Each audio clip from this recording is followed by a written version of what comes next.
Hello বন্ধুরা, তাই সোমবার আমি মন্দিরে যাব, সেই জন্য সকাল সকাল কাজ হয়ে গেছিলো আমার। তো বাড়িতে একটু পুজো করে নিলাম, তারপর চলে গেছিলাম আমাদের কাজরা শিব মন্দির বাবা কালাগুনির কাছে পুজো দিতে। তো পুজো দিতে বসেছি এখানে আমি, প্রচুর পরিমাণে ভিড় ছিল। তো একটু ভিডিও করে নিলাম, অনেক ভিড় ছিল। ধাক্কামুক্কি করে বেরোলাম একটু বাইরে আমি। এটা হচ্ছে আমাদের কাল ভৈরব বাবা, আর এগুলো হচ্ছে আমাদের কালাগুনি মন্দিরের পান্ডারা, এরা পুজো করে এখানের। তো এনাদের ব্যবহার খুবই ভালো। তো ভিড় ছিল প্রচুর পরিমাণে।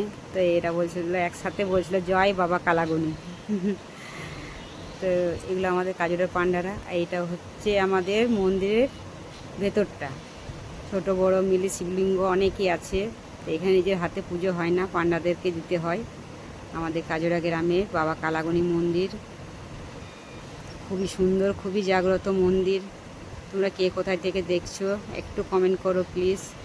আর এই যে আমাদের পাড়ার যেগুলো আছে মহিলারা, তারা একটু শিব চর্চা করছিল, আমিও তাদের কাছে একটু বসে নিলাম এখানে।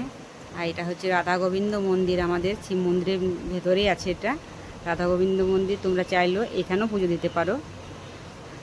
আরেকবার তোমাদের মন্দিরটা দেখিয়ে দিচ্ছি, খুবই সুন্দর কাজরা শিব মন্দির আমাদের বাবা কালাগুনি, কাল রুদ্র যাকে বলে। এবার তো আমার পুজো দিয়ে হয়ে গেছে, এবার আমি বেরোচ্ছি বাড়ি যাওয়ার জন্য।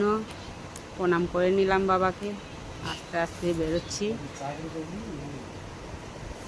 তো কে কোথায় থেকে আমার ভিডিওগুলো দেখছো একটু কমেন্ট করো প্লিজ। কেমন লাগলো আমার ভিডিও সেটাও একটু কমেন্ট করো। তো চলো যাওয়া যাক।